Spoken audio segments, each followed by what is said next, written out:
मांडण्यात आलेला आहे. तुम्हाला सार्वत्रिक प्रवेश समजला. काय म्हणते 3 ते 6 कुठं अंगणवाडी.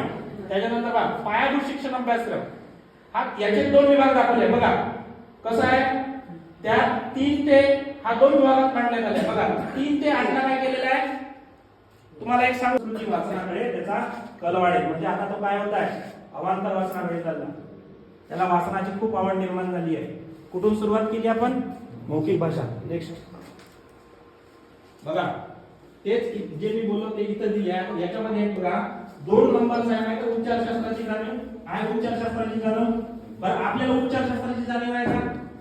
आपल्याला आहे उच्चारशास्त्राची जाणीव आहे.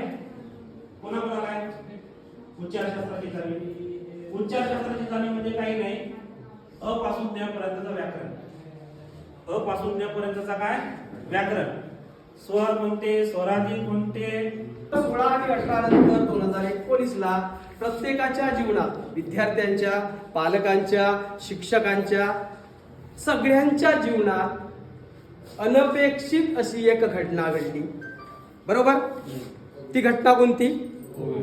कोविड आला आणि सगळंच जग थांबलं. आपली शिकण्याची शिकवण्याची ही प्रक्रिया मंदावली. बरोबर.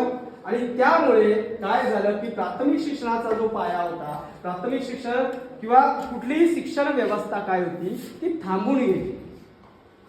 काही अंशी आपण विद्यार्थ्यांपर्यंत पोहोचण्याचा प्रयत्न केला परंतु त्याला पाहिजे तेवढं यश आलं नाही. आणि म्हणून या निपुणची आवश्यकता. या निपुण अचूकपणे वाचता येईल. आता ही क्षमता आहे. टप्प्यावर जो विद्यार्थी आहे त्या टप्प्याचा क्रमांक तिथे लिहायचा आहे. तर याचे जवळपास 14 टप्पे पडलेले आहेत.